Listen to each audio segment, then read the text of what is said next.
First, I'm a millennial. I was born in 1993. You do the math. Second, I was born and raised in Boston. I went to public school here. I left for college. I've lived in China twice. Aside from that, I've always lived in Boston, and I returned in 2015 and have been here since. And lastly, most importantly, I am Chinese American, not Asian, Chinese.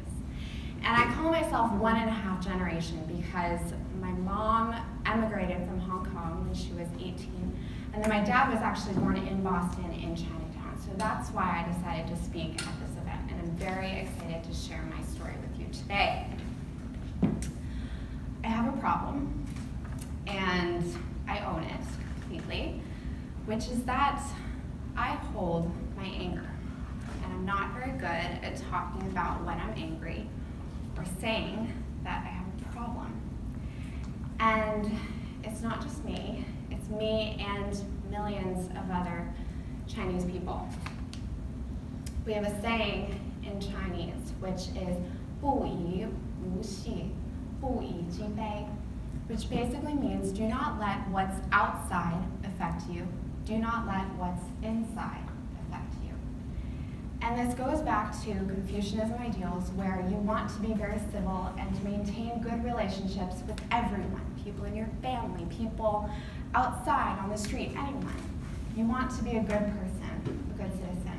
And this has been really difficult for me to reconcile as a Chinese person who was taught to be this way at home, but lives in American society, where I have to go to school, I have to work, and I want to be successful, of course.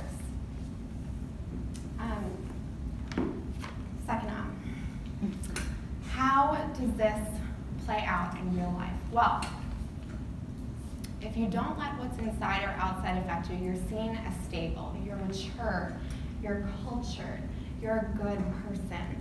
And I'll give you a few really interesting, I think, examples. I was sitting at a dinner table with my aunt and my grandma a few years back, and my grandma suddenly got up from the table and left. She started to wash dishes. And my aunt, back at the table, she looks at me and she says, "Did you see that? She's pissed." I thought to myself, what? How does washing dishes equate to being pissed off? What? Where's the connection here? And it turns out that not expressing your anger is actually a sign of familiarity and intimacy with someone. Because the people who know you best are able to, one, recognize that you're pissed off, and two, they know why.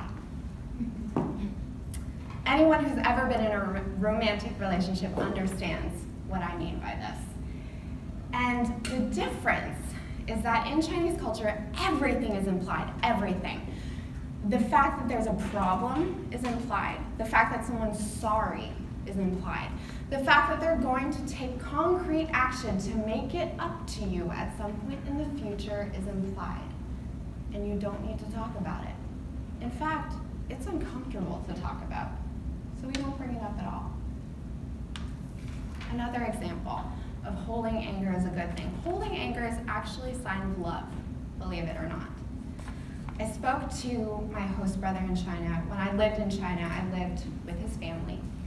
And I said, I'm talking about holding anger. And he said, whoa, hang on. I know exactly what you're talking about. In fact, this happens all the time between parents and siblings, and we have a special word for it. It's called the Cold War. And he went on to tell me about his own Cold War experience, which was when he was studying for the Gaokao. For those of you who don't know, the Gaokao is the single most important exam for all Chinese students because it determines the university that they'll go on to and in effect the trajectory of their life thereafter. What happened? For the entire year that he was studying for the Gaokao, his parents and him did not get into a fight. In fact, they didn't talk at all. And I heard this and I said, Dale, wasn't that exhausting for you? And he said, no. In fact, it was our way of expressing love for each other. It was my parents' way of supporting me through that time. My parents didn't want me to get upset over these silly little petty annoyances that they might have with the things that I do at that time. They know I'm under stress. They want me to spend 100% of my focus and energy on the exam so they don't bring up any problems. Dale did very well, and he went on to go to one of the top universities in China. And after he left, actually, things with his parents went back to normal. It was totally fine. Holding anger is a good thing in Chinese culture. And if holding anger is a good thing, then expressing anger is the exact opposite. It's terrible. It means that at its core, it means that you don't have your affairs together. You're not mature. You have a problem. And not only that, but you're drawing attention to yourself and everyone else involved.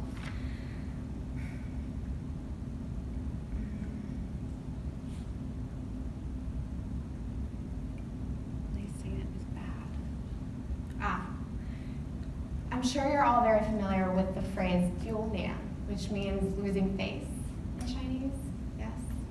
Losing face means shame.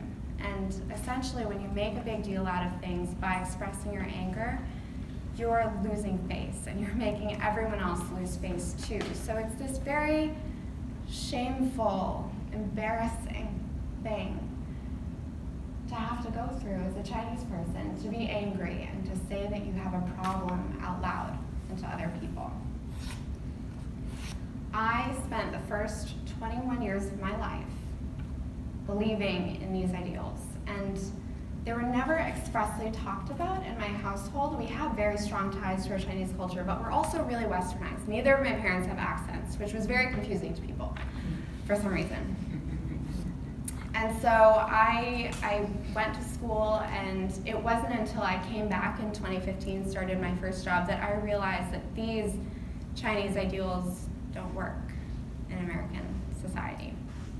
My first job was at a tech startup in Cambridge. It was very fast-paced, very exciting time. We were growing. We'd grown from 20 to 100 people in a year. It was amazing. And my boss assigned me these projects, and he'd expect me to go wherever I needed to go in the company. Typical startup environment. But he was never available to talk to me about the projects and give me guidance. And that was incredibly frustrating. Oh my goodness. I was exhausted from having to chase him down, and anytime I wanted to tell him there was a problem, I couldn't. Why? Because I was bogged down by all of these questions of, is it worth it? Am I making a big deal? Is it worth the risk? Will he still assign me projects if he sees that there's a problem? So I didn't say anything. And for an entire year, I let the problems build up and up and up, and I was incredibly frustrated. And I quit. I was so tired. I couldn't take it anymore. Since then, 2 years have gone by. A lot's changed. I thought a lot about how to prevent this from happening in the future. And I've settled on this quote that I love from Brené Brown and Elizabeth Gilbert, from those of you who are familiar with them. Brené Brown is a psychologist on vulnerability. Elizabeth Gilbert wrote Eat, Pray, Love. And the quote is, stand on your sacred ground, which basically means to me, be insistent about the things that are important to you. If you're an employee, think ahead. Think ahead about the things that will bother you. If you need a work description, a job description, if you need to lay out clear expectations in advance, whatever you need, talk about it in advance. And don't be afraid to say there's a problem in the moment if you're going to be working with someone who you see every day, because it's going to build up and you get left behind. I still struggle with this a lot. I'll give you an example. When I'm driving in traffic, I still struggle with how to deal with a mass hole. When I get cut off or something, or if someone flips me off, the American side of me says, you should totally flip them off. They're such an asshole. This is ridiculous. Stand up for yourself. The Chinese side of me says, not a big deal. Let it go. I'll just ruin your day and mine. It's totally not worth it. And to be honest, after much thought and a lot of traffic, I decided I side with my Chinese side, at least on this one. Thank you.